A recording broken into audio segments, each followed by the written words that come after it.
आप देखेंगे इस वीडियो में प्रमुख जो पॉइंट्स हैं उनकी कुछ झलक।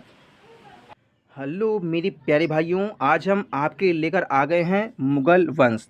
और जैसा कि आपको पता है, हम जो भी टॉपिक पढ़ाते हैं उसको अच्छी तरीके से पहले बेस के आधार पर कंप्लीट करवाते हैं। तो उसी प्रकार से हम आज भी आपको पढ़ाएंगे जो मुगल वंश की। सबसे पहले समझेंगे पृष्ठभूमि। यदि अभी तक आपने मेरा चैनल सब्सक्राइब नहीं किया है तो प्लीज़ चैनल को सब्सक्राइब कर लीजिए और वीडियो को लाइक अवश्य कर दीजिए अगर आपको अच्छा लगता है तब, ठीक है। और अगर अभी तक आपने हमारी वीडियो नहीं देखी है तो आप प्लेलिस्ट में जाइए और वहाँ पर टॉपिक वाइज मैंने सारी वीडियो अपलोड कर दी हैं। प्राचीन कालीन इतिहास और मध्यकालीन इतिहास। अगर आपको दोस्तों भले ही आपको नहीं देखना है लेकिन एक बार आप विजिट करके अवश्य देख लीजिए। अगर आपको अच्छा लगेगा तो आप देखना, नहीं तो नहीं देखना, क्योंकि मैंने टॉपिक वाइज और अच्छी तरीके से फिगर के माध्यम से आपको बताने का प्रयास किया है। तो मेरी प्लेलिस्ट पर आप ज़रूर एक बार विजिट करें। और आज हम पढ़ते हैं मुगल वंश के बारे में। तो डायरेक्ट हम क्या करेंगे, मुगल वंश से हम डायरेक्ट स्टार्ट नहीं करेंगे। सबसे पहले हम देख लेंगे मुगलों की पृष्ठभूमि, कैसे इनका भारत में आगमन होता है, कहाँ से इनका उदय होता है, कौन सी जाति के होते हैं, ठीक है। जैसा कि हमारा पढ़ाने का स्टाइल है, हम क्या करते हैं टॉपिक वाइज और अच्छी तरीके से जो टॉपिक होता है हमारा उसको हम कवर करते हैं, जिससे कि आपको पूरी कहानी वाइज पूरा जो टॉपिक है वो समझ में आ जाए। तो यहाँ पर आप देख सकते हैं दोस्तों कि ये जो मध्य एशिया है, यहाँ पर देखिए, ठीक है, ये पूरा हमारा मध्य एशिया है। अब यहाँ पर एक स्थान देखो, मंगोलिया, ठीक है। मंगोलिया से आपको पता चल रहा होगा कि मंगोल का जो शासक था वो क्या था, चंगेज खां। बहुत ही खूंखार शासक था जिसने लगभग 3 करोड़, यानी उस समय के लगभग 3 से 4 करोड़ की जनसंख्या को इसने मौत की घाट उतार दिया था। तो 1/3, यानी जो भी संख्या थी उसका 1/3 इसने क्या किया था, उसको मार दिया था। तो ये चंगेज खान जो था बहुत ही डेंजर शासक था। और वो कौन था दोस्तों, वो था मंगोल, ठीक है। तो ये मंगोल था। और मंगोलिया दोस्तों, मंगोल कहाँ के रहने वाले, तो मंगोलिया कहाँ पड़ता है, ये देखिए, ये आप मैप में देख सकते हैं कि इधर ये चाइना है, इधर ये रूस है और ये कजाकिस्तान है, ठीक है।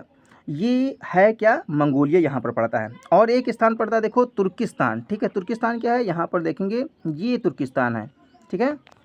अब यहाँ पर क्या रहते थे, यहाँ पर रहते थे तुर्क, ठीक है। तो अब देखेंगे जो मंगोल थे और तुर्क थे, इन तुर्कों और मंगोलों से ही उदय हुआ था दोस्तों मुगलों का, ठीक है। तो मुगलों को कहा ही जाता है दोस्तों मुगल, मामिस होता है दोस्तों मंगोल, ठीक है। और जो शासक थे तुर्क, तुर्क जो कि तुर्की ही से कहा जाता था, तुर्की भाषा का इससे अच्छा ज्ञान भी था। तो ये मुगल थे, वो क्या थे, मंगोल और तुर्कों का मिश्रण थे, ठीक है। किस प्रकार से मिश्रण थे वो हम आगे पढ़ेंगे। अगर हम बात करेंगे भारत में जब आए, इससे पहले जो एक स्थान था ईरान, ठीक है। अगर बात करेंगे पूर्वी ईरान, तो पूर्वी ईरान में एक वंश चलता था, उसमें सफवी वंश, कौन सा वंश, सफवी वंश, ठीक है। पश्चिमी ईरान की बात करेंगे, वहाँ पर एक वंश चलता था उस्मानी वंश, ठीक है। तो देख रहे हैं सबसे पहले अब 4 शक्तियाँ ज़्यादा हावी हैं। अगर हम देखेंगे मध्य एशिया में 4 शक्तियाँ बहुत हावी हैं। अगर उत्तर मध्य एशिया की बात करेंगे, जिसमें मंगोल मुख्य थे और दूसरे थे तुर्क, मंगोल थे, तुर्क थे, ठीक है। यहाँ पर कौन से स्थान पर, ये है दोस्तों उत्तरी जो मध्य एशिया, ठीक है, उत्तरी मध्य एशिया। अगर हम बात करेंगे अगर पश्चिम एशिया की, तो पश्चिम एशिया में 2 शक्तियाँ थीं उस समय। पूर्वी ईरान में अगर देखा जाए 2 शक्तियाँ थीं, सफवी वंश, उस्मानी वंश, ठीक है। तो 4 ये राजवंश हो गए जो मध्य एशिया में बाबर के समय बहुत ही शक्तिशाली थे, ठीक है। बाबर के समय और बाबर से पहले भी। अब हम देखते हैं आगे। अब यहाँ देखेंगे तैमूर लंग के बारे में। आपने सुना होगा तैमूर लंग भारत पर आया और उसने दिल्ली पर शासन भी किया ना। तो ये कैसे आता है, तो यहाँ पर समझिए दोस्तों, क्या होता है कि अमीर जो तुर्क होता है बरलास, एक व्यक्ति होता है जिसका नाम होता है अमीर तुर्क बरलास। अब बरलास कौन होता है, तो बरलास होता है तैमूर लंग का पिता। आपने तैमूर लंग के बारे में सुना है, तो तैमूर लंग का पिता होता है बरलास। देखिए, अगर आपको दोस्तों वीडियो पूरी समझनी है तो एकाग्र होकर थोड़ा आपको क्या करना पड़ेगा, देखना पड़ेगा, तभी आपको पूरी कहानी समझ में आ जाएगी। लेकिन अगर एक बार आप ये समझ लेंगे तो आप जीवन भर इसे नहीं भूलेंगे, ठीक है। तो थोड़ा सा आपको समय देना है, ठीक है। और जब कहानी आपकी समझ में आ जाएगा तो आप कभी भी इसे भूलेंगे नहीं। तो अमीर तुर्क होते हैं बरलास, ये होते हैं तैमूर लंग के पिता, ठीक है। और तैमूर तुर्क जो बालिशा प्लस चगदई, यानी ये जो तैमूर होता है, ये तैमूर जो वंश चलता है वो जो वंश चलाता है वो बलिशा, ये समझ लीजिए इसके अपने पिता के नाम पर एक जो वंश चलाता है वो बलिशा चलाता है, ठीक है। और मंगोल जो होते हैं वो चलाते हैं चगताई वंश। कौन सा वंश? चगताई वंश। देखिए बाबर जब आएगा तो वो भी यहाँ पर चगताई वंश की ही नींव डालेगा, ठीक है। अब क्या होता है कि जो तैमूर लंग का पुत्र होता है, ठीक है, तैमूर लंग का जो पुत्र होता है वो होता है शहरुख मिर्जा। आपने शहरुख मिर्जा के बारे में नाम सुना है। 1409 से लेकर के 48 तक भारत पर किसका शासन होता है? खिज्र खां। तो खिज्र खां का ये क्या होता है? ये एक प्रकार से सेनापति होता है। कौन? खिज्र खां। किसका? शहरुख मिर्जा का। इसीलिए कभी भी जो खिज्र खां है वो एक अफगान शासक होता है, वह कभी भी क्या करता है, अपने सुल्तान की उपाधि नहीं धारण करता है, बल्कि वो शहरुख मिर्जा के वो सरदार की उपाधि धारण करता है। और यह क्या करता है? नियमित समय पर कर भेजता रहता है। इसकी चर्चा हम पहले वीडियो में कर चुके हैं जिसमें हमने सल्तनत काल की बात की थी। तो आपको समझ में आ गया। सबसे पहले कौन हुआ? तैमूर लंग। तैमूर लंग के पिता कौन है? अमीर तुर्क बरलास। बरलास से तैमूर लंग आया। तैमूर लंग का पुत्र था शाहरुख मिर्जा, जो खिज्र खां के समकालीन था। और उसके बाद शहरुख मिर्जा का जो पुत्र होता है वो होता है अबू सईद मिर्जा। अब देखिए मिर्जा उपाधि चल रही है यहाँ पर, ये जो पैतृक उपाधि है किसकी? तैमूर लंग की, ये मिर्जा चलने लगी, ठीक है। और अबू सईद मिर्जा का जो पुत्र होता है उसका नाम तो उमर शेख मिर्जा। ये कौन होते हैं? बाबर के पिता होते हैं। तो बाबर के पिता कौन होते हैं? उमर शेख मिर्जा। इनका जो शासन होता है फरगना में वो 1468 से लेकर के 94 तक रहता है। कब? 1468 से लेकर के 94 तक रहता है, ठीक है। उसके पश्चात में 1483 ईस्वी में ही जन्म हो जाता है जहरुद्दीन मोहम्मद बाबर का। और जहरुद्दीन मोहम्मद बाबर का जो शासन रहता है वो रहता है 1483 से लेकर के 1530 तक। तो देखिए अब शहरुख जो उमर शेख मिर्जा है इनका पुत्र होता है बाबर। तो आप पूरी वंशावली समझ गए होंगे कि ये जो जहरुद्दीन बाबर था ये क्या था? ये दोस्तों ये था एक तुर्क। और इसकी जो माता थी वो थी क्या थी? वो मंगोल शासक थी। यानी अगर देखा जाए मंगोलों से इसका सीधा कांटेक्ट मंगोलों से था। मंगोल से कौन हुए? ये तुर्क बने। और तुर्कों से देखिए, ठीक है, सबसे पहले कौन आया? अमीर तुर्क बरलास आया। उसके बाद तैमूर लंग आया। तैमूर लंग के बाद में शहरुख मिर्जा आया, उसका पुत्र अबू सईद मिर्जा, फिर उमर शेख मिर्जा। उसके बाद पश्चात में इसका पुत्र होता है उमर शेख मिर्जा का पुत्र होता है बाबर, ठीक है। तो थोड़ी सी पृष्ठभूमि बन गई होगी। और इनका पूरा स्थान कौन सा था? तो मध्य एशिया था, ठीक है। अब हम देखेंगे थोड़ा सा आगे। अब हम जहरुद्दीन मोहम्मद बाबर के बारे में थोड़ा सा पढ़ लेंगे और इनकी जीवन के परिचय के बारे में पढ़ लेंगे, ठीक है। अब थोड़ा आपको समझ में आ रहा होगा दोस्तों, जहरुद्दीन मोहम्मद बाबर। अगर इनके दादा का नाम लिया जाए तो ये दादा का नाम था इनके अबू सईद मिर्जा। क्या था? अबू सईद मिर्जा। और इनके दादी का नाम था एहसान दौलत बेगम दादी। हालांकि इनसे कोई मतलब नहीं है आपको, लेकिन आपको जानकारी होना आवश्यक है, क्योंकि जब जानकारी होगी दोस्तों तो आपको कहानी अच्छी तरीके से समझ में आ जाएगी, ठीक है। और क्योंकि हमको क्या करना, अभी हुमायूं, अकबर और सभी पूरे मुग़ल काल के जो मुग़ल काल जो शासक थे उनके बारे में पढ़ाना है, इसीलिए आपको बेसिक पता होना चाहिए, ठीक है। उमर शेख मिर्ज़ा कौन थे? ये थे पिता किसके? बाबर के। और तुगलक निगार खां, ठीक है, ये कौन थी? ये थी माता। किसकी माता थी? ये माता थी बाबर की। माहिम सुल्ताना ये पत्नी थी और ये थी हुमायूं की माता, ठीक है। और गुलरुख बेगम ये पत्नी थी कामरान और असगरी की माता थी। दिलदार आगाशा ये पत्नी थे हिंदाल की माता थी। और ख्वाजा उबैदुल्ला सहरार ये कौन थे? गुरु और शिक्षक थे। तो ये आपको पॉइंट याद रखना है कि गुरु शिक्षक कौन थे, तो आपको बताना है कौन सा? ख्वाजा उबैदुल्ला सहरार, ठीक है, ये इंपॉर्टेंट है। अब यहाँ पर देखेंगे तो इसके कितने पुत्र हो गए बाबर के? 4 पुत्र हो गए। एक तो हुमायूं हो गया जो कि अलग अलग पत्नियों से जन्मे हैं, ठीक है। कामरान और असगरी एक माता से हैं और फिर उसके बाद हिंदाल है, ठीक है।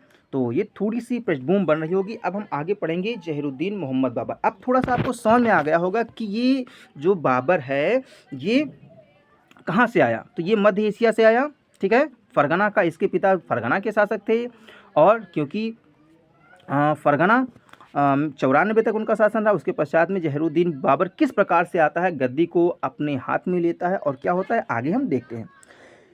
क्या होता है कि जहरुद्दीन मोहम्मद बाबर का जो जन्म होता है, जहरुद्दीन मोहम्मद बाबर को जन्म होता है 14 फरवरी 1483 ईस्वी में होता है। कहाँ? फरगना में, ठीक है, बाबर का जन्म हो गया। बाबर अपने पिता, इनके पिता का नाम होता उमर शेख मिर्ज़ा, ठीक है। उपाधि अभी कौन धारण किया इसने, यानी इनके जो पिताजी हैं वो मिर्ज़ा की उपाधि चल रही है। ये क्या होता है, अगर हम देखेंगे तुर्की सैनिक यानी तैमूर लंग का 5वां वंशज होता है। तैमूर लंग की तरफ से कौन सा वंशज होता है, 5वां, है ना। अभी हम चर्चा कर रहे थे, सभी के बारे में हमने बताया भी कौन कौन सी जो है तैमूर लंग के जो है वंशज हुए हैं, उनके बारे में आगे हम चर्चा भी की है। अगर हम देखेंगे बाबर की जो माता होती हैं, ठीक है, ये कुतलुक निगार खानम की ओर से, ये क्या है, ये जो माता होती है चंगेज खां यानी मंगोल शासिका होती हैं, ठीक है, चंगेज खां के वंशज की होती हैं। और ये अगर चंगेज खां की तरफ से देखा जाए तो 14वां वंशज होता है, कौन, बाबर, ठीक है, कौन सा, 14वां वंशज। लेकिन इसने क्या किया, अपनी पिता की मृत्यु के बाद में ये, लेकिन ये कभी भी अपने आप को चंगेज खां का वंशज नहीं मानता था, क्योंकि चंगेज खां ने उस समय अत्यधिक उत्पात मचा रखा था और उसका जो जीवन था, पूरा जीवन वो उत्पातों से और दूसरों की हत्याओं से जुड़ा हुआ था। इसीलिए वह चंगेज खां को अपना वंशज न मानकर किसे मानता था, यानी तैमूर लंग को अपना वंशज मानता था। ठीक है, ये चीज़ क्लियर हुई। आगे बढ़ते हैं। अपनी पिता की मृत्यु के बाद में 1494 ईस्वी में इनके पिता की मृत्यु हो गई और केवल 11 वर्ष की अवस्था में इसने क्या है, गद्दी, फरगना की गद्दी पर बैठता है। फरगना उस समय जो फरगना का एक छोटा सा क्षेत्र होता है, उसी की गद्दी पर बैठता है कौन, बाबर। कितनी वर्ष की अवस्था में, 11 वर्ष की अवस्था में। तो ये क्वेश्चन आता है कि बाबर कितने वर्ष की अवस्था में फरगना की गद्दी पर बैठा, तो आपको आंसर देना है 11। उसे हमेशा उज्बेक, ठीक है, उज्बेक कौन थे, तो उज्बेक ये दोस्तों क्या थे कि जो मंगोल सैनिक थे, मंगोल में एक सबसे बड़ा यानी मंगोल शासक जो था, उसके पश्चात में उसके जो राजा होते हैं वो एक उज्बेक आया, और उज्बेक को मानने वाले जो थे, उज्बेक जो सेनापति था, शासक था, उसको मानने वाले उज्बेक कहलाए। ठीक है, तो उज्बेक क्लियर हो रहा होगा। और उस्मानी हमने बताया जो ईरान में वंश चला था, उस्मानी वंश, सफवी वंश, इनसे हमेशा भय रहने के कारण, ठीक है, इसने क्या, हमेशा भय रहता था बाबर को, इसीलिए वह अपने दूर के चाचा के पास में चला गया, वहीं पर रहता था, क्योंकि उसकी अवस्था कितनी थी, 11 वर्ष की केवल आवश्यकता थी, और उन्हीं के शरण में रहता था, अपने चाचा के शरण में। ठीक है, क्लियर हो रहा है। अब देखेंगे बाबर का विजय अभियान। जब थोड़ा सा वो बड़ा होता है तो 1497 ईस्वी को, कब, 1494 को गद्दी पर बैठता है। ठीक है, 3 वर्ष के पश्चात, अब हो गया वो 14 वर्ष का। इसी में क्या होता है, समरकंद पर ये पहला आक्रमण करता है, सबसे पहले सोचता है समरकंद पर अपना अधिकार जमाए, अब वो आक्रमण करता है। लेकिन इस युद्ध में क्या होता है, इसके चाचा जो अहमद मिर्ज़ा मारा जाता है और इसे असफलता हाथ लगती है। हालांकि इसे सफलता हाथ लगती है, लेकिन वह केवल कुछ दिनों पर, यानी 1 या 2 महीने तक, लगभग यानी लगभग 90 या 100 दिनों तक ये अपना शासन करता है। कहाँ पर, 100 दिनों तक शासन करता है, कहाँ पर, समरकंद पर। लेकिन बाद में उसे खदेड़ दिया जाता है। तो पहला इसका जो आक्रमण था वो लगभग सफल तो हुआ, लेकिन केवल 100 दिन तक वो शासन कर सका। इसके पश्चात में क्या करता है, 1500 ईस्वी में, ठीक है, 3 वर्ष फिर पश्चात बाबर के समर्थन में ये दूसरा आक्रमण होता है, और इस बार भी बाबर कुछ समय तक शासन करता है और फिर वह हार जाता है। ठीक है, क्योंकि क्या होता है, जब बाबर आक्रमण करता था, जीत जाता था, लेकिन जो चारों अन्य शक्तियाँ थी, यानी जो उज्बेक थे, उस्मानी थे, ये क्या करते थे, ये सब मिल करके इसे अपदस्थ कर देते थे, भगा देते थे। फिर उसके पश्चात में 4 वर्ष के पश्चात में 1504 ईस्वी में क्या हुआ, इसने सोचा अब हम क्या करते हैं, काबुल पर आक्रमण करते। तो इसने काबुल पर आक्रमण किया और काबुल को इसने जीत लिया, क्योंकि उस समय की जो राजनीतिक स्थिति काबुल की वो काफ़ी डामाडोल थी, इसीलिए काबुल पर ही आक्रमण करता है और अपना अधिकार जमा लेता है। कहाँ पर, काबुल पर। ठीक है, अब दोस्तों देखिए, काबुल पर अधिकार करने के बाद में इसने एक उपाधि धारण की जिसका नाम था बादशाह या पादशाह। ये एग्जाम में काफ़ी बार आया हुआ, आपको ये पॉइंट याद रखना। ठीक है, वेरी वेरी इंपॉर्टेंट है, आपको याद रखना कि बादशाह या पादशाह की उपाधि बाबर ने कब धारण की थी, कब धारण की थी, जब उसने काबुल पर विजय प्राप्त की थी। ठीक है, देखिए जितने भी इम्पोर्टेंट फैक्ट हैं उनको हम आपको बताते रहेंगे और उनको हमने हाईलाइट भी कर दिया है। ठीक है, फिर देखेंगे क्या होता है। अब 1504 के पश्चात में 1511 ईस्वी में क्या करता है, देखिए 2 बार हो गया, लेकिन समरकंद पर ये पूर्ण रूप से अधिकार नहीं कर पाए, इसीलिए इनके एक बार ये फिर प्रयास करता है और समरकंद पर तीसरा और अंतिम आक्रमण करता है। लेकिन वहाँ क्या होता है, वहाँ इस बार भी उसे असफलता हाथ लगती है और ये बुरी तरह पराजित होता है और वहाँ से खदेड़ दिया जाता है। लेकिन जब ये वापस आता है अपने स्थान पर, यानी कहने का से जो इसका क्षेत्र होता है, ये अपने क्षेत्र काबुल वापस चला आता है और वहाँ से भी जब आता है तो इसका भाई एक होता है, उसका अधिकार हो जाता है काबुल पर, जिसके कारण इसे अब और कोई चारा नहीं मिलता है, केवल भारत की ओर रुख करने का इसे, और इसके पास कोई भी और चारा नहीं होता। इसीलिए क्या करता है, ये धीरे धीरे योजना बनाकर लगभग अब ये भारत पर अपना विजय अभियान प्रारंभ करेगा। ठीक है, तो आप देखेंगे बाबर का भारतीय अभियान क्या होता है 1519 ईस्वी में। कितना दोस्तों देखिए, अब बाबर भारत की ओर रुख कर रहा है। 1519 ईस्वी में सबसे जो पूर्वी पश्चिमी सिरा होता है, ये भारत पर हमला करता है। कौन? बाजौर पर। बाजौर एक किला होता है, बाजौर पर एक किला होता है दोस्तों, भेरा का किला, बहुत ही अभेद किला उस समय माना जाता है, भेरा का किला। ठीक है, और यहाँ पर कौन से जात रहे थे? तो यूसुफ जई जाति के विरुद्ध ये करता पहला आक्रमण। कब करता है? 1519 ईस्वी में। तो आपको ये चीज़ याद रखना, एग्जाम में ये आता है कि सबसे पहला आक्रमण, भारत में सबसे पहला आक्रमण बाबर का कौन से सन में होता है? तो 1519 में होता है। किसके खिलाफ होता है? तो ये होता है यूसुफ जाई जाति के खिलाफ। कहाँ पर होता है? बाजौर में होता है, और जहाँ पर ये भेरे का किला जो है जीत लेता है। अब इसकी शक्ति दुगना हो जाती है, क्योंकि भेरे का किला जो होता है वो अद्वितीय होता है अपने आप में, और इस युद्ध में सर्वप्रथम इसने बारूद का प्रयोग किया था। ठीक है, बारूद और तोप खाने का प्रयोग किया था। ठीक है, तो इसीलिए क्या करता है, भेरा का किला वो जीत लेता है। जब जीत लेता है तो इसकी शक्ति दुगनी हो जाती है और इसमें आत्मविश्वास बढ़ जाता है। और उसके पश्चात में थोड़ा आगे बढ़ता है, 1519 ईस्वी में ही ये पेशावर पर अपना अधिकार प्राप्त करता है, और 20 में ये सियालकोट और पाकिस्तान का जो क्षेत्र होता है उस पर भी अधिकार कर लेता है। धीरे धीरे ये भारत की ओर बढ़ने लगता है। 1524 ईस्वी में लाहौर सहित लगभग पंजाब के अधिकांश भागों को यह जीत लेता है। कौन? बाबर। अब देखिए धीरे धीरे वो आगे बढ़ा, लेकिन वो जानता है कि भारत पर अभी एक विशाल शक्ति राज्य कर रही है, जिसके पास में लाखों सैनिक हैं। ठीक है, इसीलिए वह कभी भी भारत की ओर अभी रुख नहीं करता है।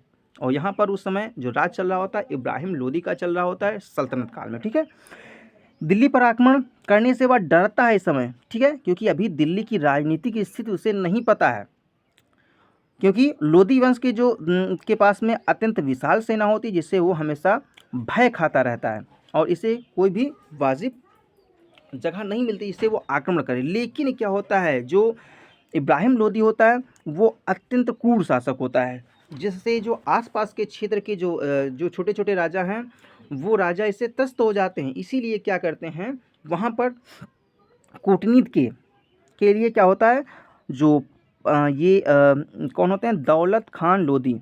ठीक है, ये एक सूबेदार होते हैं, लोदी वंश के ही सूबेदार होते हैं। और आलम खां लोदी, ये कौन होते हैं? ये चचा होते हैं, इब्राहिम लोदी के चचा होते हैं आलम खान लोदी। और जो मेवाड़ के शासक होते हैं राणा सांगा, इन सभी के द्वारा क्या किया जाता है, बाबर को आमंत्रित किया जाता है कि आप आइए और दिल्ली पर आक्रमण कीजिए, हम लोग आपका साथ देंगे, क्योंकि यहाँ की जनता इब्राहिम लोदी से ऊब चुकी है।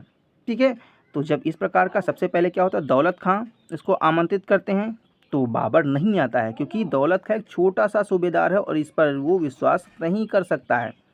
ठीक है, आलम खां लोदी भी जब कहते हैं फिर भी ये नहीं मानता, लेकिन जब राणा सांगा के द्वारा, मेवाड़ के शासक राणा सांगा के द्वारा इसे निमंत्रण दिया जाता है, तो ये फिर विचार करने लगता है कि अब हमें आक्रमण करना चाहिए। ठीक है, इसीलिए पानीपत के प्रथम युद्ध के लिए दौलत लोदी, आलम खान लोदी, मेवाड़ के शासक राणा सांगा ने इसे आमंत्रित किया था। और जब यह आमंत्रण को स्वीकार करता है, और तो ये भारत में मेन 4 युद्ध लड़ता है, और चारों युद्धों के बाद में भारत पर मुगल वंश का शासन हो जाता है। और ये शासन दोस्तों तब तक चलता है जब तक कि आलमगीर द्वितीय की मृत्यु नहीं हो जाती है। ठीक है, तो 1857 की क्रांति तक ये शासन रहता है मुगलों का। तो पानीपत का इम्पोर्टेंट क्या यहाँ पर देखना, पानीपत का जो युद्ध होता है वो 1526 में होता है, खानवा का युद्ध 27 में होता है, सीरियल वाइज है। ठीक है, चंदेरी का युद्ध 28 में होता है, और घाघरा का युद्ध होता है 1529 में। ठीक है, तो इनको हम क्या करेंगे, अच्छी तरीके से कवर करेंगे। अब यहाँ पर देखेंगे पानीपत का प्रथम युद्ध। अब दोस्तों थोड़ा सा समझ लेते हैं राजनीतिक स्थिति के बारे में। तो ये समझ लीजिए कि भारत में जब बाबर का आक्रमण होता है तो भारत में कौन कौन से राज्य थे। तो अगर देखा जाए, मेवाड़ के जो राजा थे वो राणा सांगा थे। ठीक है, पंजाब जो दिल्ली सल्तनत पर उस समय राज चल रहा था तो इब्राहिम लोदी यानी लोदी वंश का चल रहा था। बिहार में भी लोदी वंश था जिसमें इब्राहिम लोदी का जो भाई था मुबारक लोदी वो राज कर रहा था, और नुसरत था जो कि लोदी वंश का दामाद था, वो बंगाल पर शासन कर रहा था। अगर दक्षिण की बात करेंगे तो खानदेश, ठीक है, और उसके पश्चात में बहमनी साम्राज्य, और जो अगर बात करेंगे विजयनगर साम्राज्य में कृष्णदेव राय, है ना, वहाँ इस समय बाबर के समकालीन राजा थे। ठीक है, तो अब देखिए पानीपत का प्रथम युद्ध। पानीपत का प्रथम युद्ध बाबर और इब्राहिम लोदी के बीच में होता है। भयानक युद्ध होता है दोस्तों। जब आमंत्रित दिया जाता है राणा सांगा के द्वारा और दौलत खान लोदी के द्वारा, तो उसके बाद जब भारत में आक्रमण करता है तो ये क्या करता है, इसके पास में सेना कम होती है। ठीक है, तो ये युद्ध पानीपत के प्रथम युद्ध में भारत में मुगल साम्राज्य की दोस्तों नींव पड़ जाती है। इस युद्ध में क्या होता है, बारूद, तोपों और अग्नेय शास्त्रों का प्रयोग किया जाता है। बारूद क्या है दोस्तों, बारूदों का, है ना, बंदूक तोपों का प्रयोग किया जाता है वहाँ पर।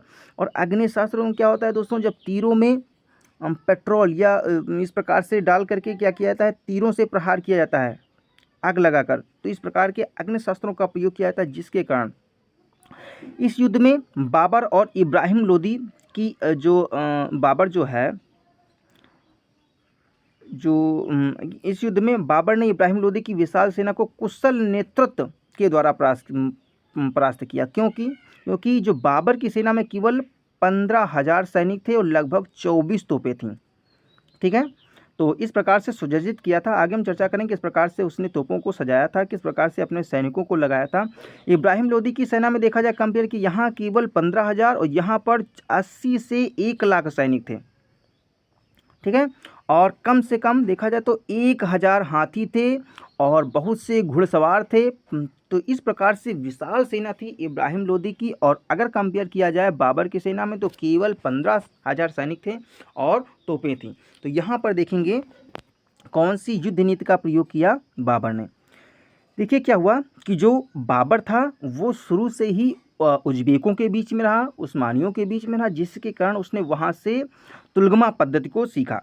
तुलगमा पद्धति क्या थी, यानी जो सैनिक अपने सैनिकों को क्या करता था, ये अर्धचंद्र आकार की नीति अपनाता था। देखिए यहाँ पर, ये देखिए अर्धचंद्र आकार का इसने बनाया था अपने। यहाँ पर देखिए ये अपने सैनिकों को रखता था, ये यहाँ पर, और बाबर सबसे पीछे रहता था। क्योंकि किसी भी युद्ध में अगर कोई राजा हार जाता है या राजा की मृत्यु हो जाती है तो उसकी सेना बिखर जाती है, इसीलिए ये रहता था सबसे पीछे। केवल क्या करता था, मनोबल बढ़ाता था। और इसके जो मेन सैनिक होते थे, यहाँ पर देखिए ये इसके सेनापति हैं जो बराबर क्या करते रहते हैं, सैनिकों को उत्साहित करते रहते थे। ये देखिए, ठीक है, ये एक मेन सैनिक रहता था। ये देखिए यहाँ पर ये मेन सैनिक इसके रहते थे।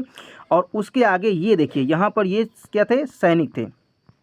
और इन सभी सैनिकों के बीच में यहाँ पर बड़ी बड़ी सी गाड़ियाँ खड़ी होती थी, तोपें खड़ी होती थी। ठीक है, और यहाँ से क्या करता, प्रहार करते थे। जब कोई भी सेना आती थी, मान ली यहाँ से सेना आती थी, ठीक है, जैसे ही आती थी तो उसको प्रवेश करने, इंटर करने देते थे। जैसे ही वो सेना यहाँ बीच में आती थी, उसके पश्चात में ये सैनिक क्या करते थे, इधर से गोला बना करके चारों तरफ से घेर लेते थे सेना को, और यहाँ पर क्या करते थे, तोपों से प्रहार कर देते थे ये चारों तरफ से, जिससे कि जो यहाँ के लोग थे वो बाहर नहीं निकल पाते थे और सब अपने आप में ही मर जाते थे। यानी सब जो सैनिक थे वो भगदड़ मच जाती थी। यही फॉर्मूले का प्रयोग किया, तुलगमा पद्धति का प्रयोग किया। और तोपों को सजाने की जो विधि थी वो रूमी विधि थी। ठीक है, रूमी विधि थी। और इनके जो दो थे तोपची थे, उस्ताद अली और मुस्तफ़ा। ये बहुत ही अहम रोल था इनका, उस्ताद अली और मुस्तफ़ा का। तो इन्होंने क्या किया, तुलगमा पद्धति का प्रयोग किया। हमने बताया कि जैसे ही यहाँ इब्राहिम लोदी की सेना सामने आती, विशाल सेना, यहाँ से यहाँ तक इतनी सेना, ठीक है, ये सेना आ रही है किसकी, लोदी की। अब यहाँ पर इनकी सेना छोटी सी सेना है लेकिन सुसज्जित। यहाँ पर बाबर यहाँ पर बैठा हुआ है। जैसे ही सेना आती है तो ये सेना क्या करती है, आक्रमण करती है इस पर।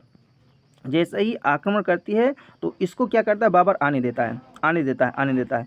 जब ये सेना बीच के सैनिकों पर यहाँ पर आक्रमण करती है, तब तक कुछ जो सैनिक होते हैं जो दूर दूर होते हैं, यहाँ पर जो तोपों के साथ में होते हैं, ये क्या करते हैं, पीछे से आकर के ये सेना यहाँ पर एकत्रित हो जाती है। जैसे ही अंदर पहुँचती है, ये पीछे से आकर के ऐसे घेर लेते हैं, पीछे से इनको घेरने के पश्चात में अब ये सब अंदर हो जाते हैं जब ये देखते हैं कि हम चारों तरफ से घिर गए हैं, प्लस तोपों का प्रयोग करने लगते हैं, जिसके कारण इनके जो सैनिक होते हैं इब्राहिम लोदी के, और इब्राहिम लोदी भी साथ में इसमें में हो जाता है, ठीक है, इन सेना के साथ में अंदर बंद हो जाता है, जिसके कि कारण इब्राहिम लोदी को भी जो है मार दिया जाता है। अब क्या होता है, यहाँ से जब तुर्बों का प्रहार होता है तो इनके सैनिकों में भगदड़ मच जाती है, जिसके कारण सैनिक आपस में ही मर जाते हैं, कुचल कर मर जाते हैं। कुछ सैनिक ऐसे ही भागते भागते और तोपों के द्वारा इनको मार दिया जाता है बाबर के द्वारा, ठीक है। तो कौन सी नीति अपनाई, अर्धचंद्राकार नीति, ठीक है। और तोपों को सजाने की जो विधि थी वो कौन सी, रूमी विधि थी। और इस प्रकार से कुशल नेतृत्व के द्वारा बाबर क्या करता है, जो पानीपत का प्रथम युद्ध है वो जीत जाता है। अब क्या करता है, युद्ध को जीतने के पश्चात में वो क्या करता है, अपने साथियों का, अपने सैनिकों का मनोबल बढ़ाने के लिए वो क्या करता है, युद्ध जीतने के पास पहुंचता है वो काबुल को। बाबर क्या करता है, अपने जितने भी सरदार होते हैं, जितने भी सैनिक होते हैं, उनको बहुत ही अच्छा उचित पुरस्कार देता है, ठीक है। और इसके पश्चात में जैसे ही वो काबुल पहुंचता है तो वहाँ के निवासियों को एक एक चांदी का सिक्का देता है। सभी जितने भी निवासी थे, उनके परिवार के और आसपास के, मतलब जितने भी जो लोग होते हैं, उनको एक एक चांदी का सिक्का देता है। इसीलिए इसी उदारता के कारण वहाँ के लोग इसे कलंदर कहकर पुकारने लगते हैं, ठीक है। तो इम्पोर्टेंट है, एग्जाम में आया हुआ कलंदर इसे कहा गया बाबर को। इसी युद्ध के पश्चात में हुमायूं क्या करता है, इसको कोहिनूर का हीरा देता है। कोहिनूर का हीरा समझ रहे हैं ना दोस्तों, कोहिनूर की हीरा की एक वीडियो हम अपलोड करेंगे जिसमें पूरी विस्तृत हुमायूं के द्वारा अकबर को कोहिनूर का हीरा दिया जाता है। कोहिनूर का हीरा ग्वालियर के दिवंगत जो राजा होते हैं विक्रमजीत के परिवार से इससे मिलता है, ठीक है। तो आगे देखते हैं। अब दूसरा जो युद्ध होता है वो दोस्तों खानवा का युद्ध, क्योंकि राणा सांगा के द्वारा क्या किया जाता है, पानीपत के युद्ध के बाद में बाबर का साथ न देने के कारण राणा सांगा क्या करता है, बाबर को बुलाता है, लेकिन वो साथ नहीं देता है, ठीक है। क्योंकि लास्ट में उसे पता चल जाता है कि जो राणा बाबर है वहाँ वो दिल्ली पर कब्जा करके बसने वाला। पहले ये लोग सोच रहे थे कि ये बाबर आएगा, यहाँ पर लूटपाट करेगा और चला जाएगा, लेकिन बाद में देखते हैं कि बाबर जब स्थायी रूप से दिल्ली पर कब्जा करने के वहाँ पर स्थायी रूप से रहना चाहता है, तो राणा सांगा क्या करता है, इसका विरोध करता है, जिसके कारण अब दूसरा युद्ध हुआ खानवा का युद्ध, जो राणा सांगा के विरुद्ध होता है। लेकिन राणा सांगा, क्योंकि इब्राहिम जो लोदी होता है वो डरपोक सैनिक होता है, लेकिन राणा सांगा जो शासक होता है दोस्तों बहुत ही वीर साहसी योद्धा होता है। इसीलिए बाबर क्या करता है, लड़ने से पहले एक विशेष नीति बनाता है। वो अपने सैनिकों पर लगने वाला एक कर था तमगा कर, उसको हटा देता है और अपने राज्य में शराब और नशीले पदार्थों का सेवन बंद कर देता है।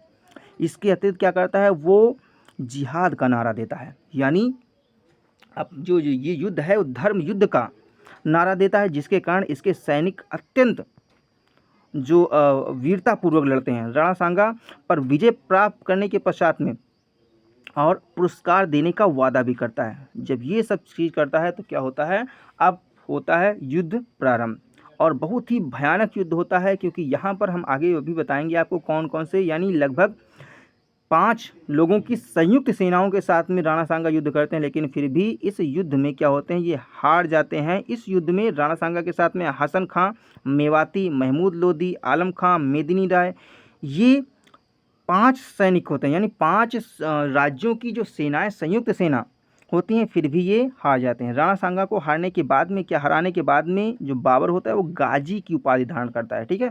तो याद रखना, गाजी की उपाधि कब धारण करता है, खानवा के युद्ध के बाद में, ठीक है। अब यहाँ पर देखेंगे कौन सी नीति अपनाता है बाबर।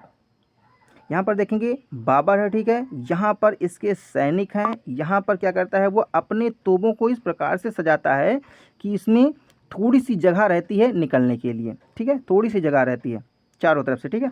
अब क्या करते हैं, ये जो सैनिक होते हैं, यानी यहाँ पर देखिए राणा सांगा के सैनिक, मेदिनी राय के सैनिक होते हैं, और महमूद लोदी, हसन खां मेवाती, सभी की सेनाएं होती। जब यहाँ से ये प्रवेश करते हैं तो केवल उतने ही लोग पास कर पाते हैं, कितने लोग, मतलब सेना तो विशाल होती है, लेकिन इस प्रकार से ये तोपों को सजाता है, इस प्रकार से गाड़ियों को रखता है यहाँ पर कि कुछ ही लोग अंदर जितना एंटर कर पाते हैं, जितने लोग एंटर करते हैं, जितने सैनिक एंटर करते हैं, उनको ये मारता जाता है।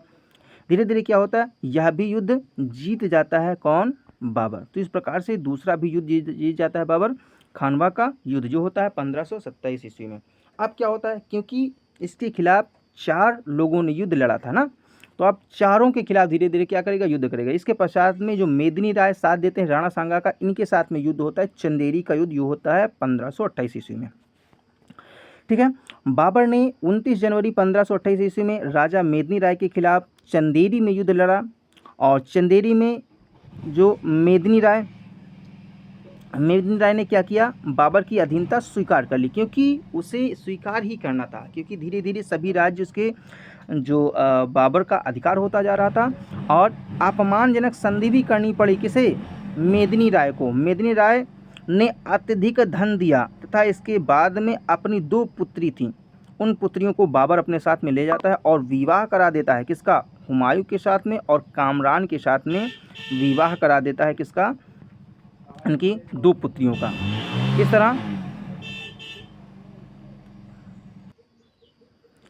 इस तरह क्या होता है, उत्तर भारत के समस्त क्षेत्र पर क्या होता है दोस्तों, बाबर का कब्जा हो जाता है। उत्तर भारत का जो समस्त क्षेत्र है उस पर बाबर का कब्जा हो जाता है। अब एक अंतिम युद्ध होता है घाघरा का युद्ध। ये कब होता है, ये 1529 ईस्वी को होता है घाघरा का युद्ध। ये किसके खिलाफ होता है, तो बंगाल के उस समय सुल्तान होते हैं नुसरत शाह। ये कौन होते हैं, तो ये इब्राहिम लोदी के दामाद होते हैं। भाई इब्राहिम लोदी को दिल्ली सल्तनत से हटा दिया गया, उसका वध कर दिया गया है, तो उसके दामाद को ये चीज़ बहुत बुरी लगती है। कौन, नुसरत शाह। ये कहाँ का सुल्तान होता है, बंगाल का। इसके अतिरिक्त बिहार का उस समय शासक होता है वो इब्राहिम लोदी का भाई होता है, जिसका नाम होता है महमूद लोदी। ठीक है। इन दोनों ने क्या किया, संयुक्त सेना से घाघरा का युद्ध लड़ा, क्योंकि ये युद्ध में भी शामिल थे जब राणा सांगा का इन लोगों ने साथ दिया था। 1529 ईस्वी में बनारस के निकट गंगा नदी के उस पार घाघरा नदी के तट पर ये लड़ा जाता है, और इस युद्ध में भी बाबर की विजय होती है। और इस तरह से उत्तर और मध्य भारत में भी भारत का यानी बाबर का संपूर्ण राज्य हो जाता है। और यह जो युद्ध है दोस्तों वो जल और थल दोनों में लड़ा जाता है, जल और थल दोनों में लड़ा जाता है। इसलिए क्वेश्चन भी बनता है कि जो बाबर के द्वारा कौन सा ऐसा युद्ध था जो जल और थल दोनों में लड़ा गया, तो आपको याद रखना घाघरा का युद्ध। ठीक है।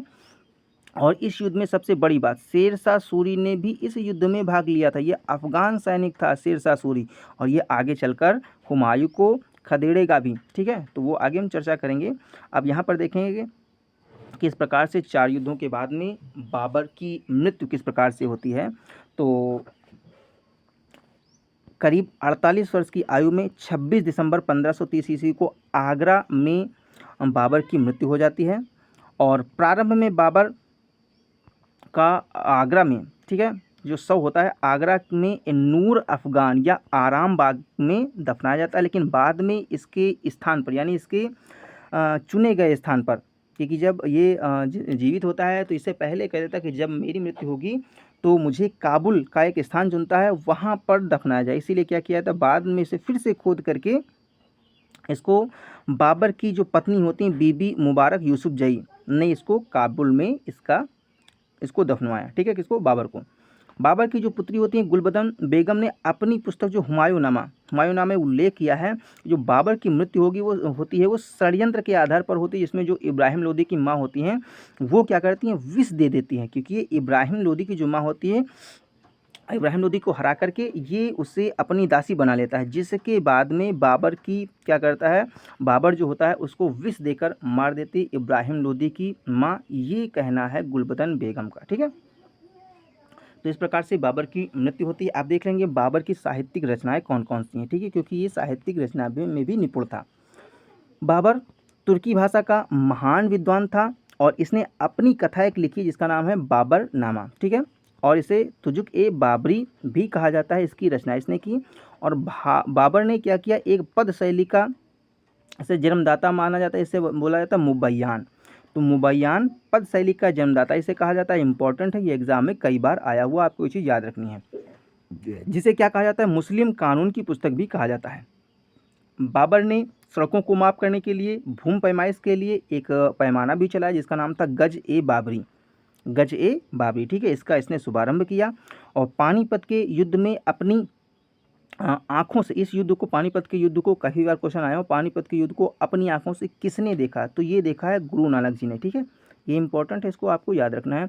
मुगल बादशाह के जो सेना नायक हैं मीर बाकी, ये इंपॉर्टेंट है दोस्तों। मीर बाकी एक व्यक्ति थे, इन्होंने क्या किया, अयोध्या में जो बाबरी मस्जिद है इसका निर्माण करवाया था, किसने, मीर बाकी ने।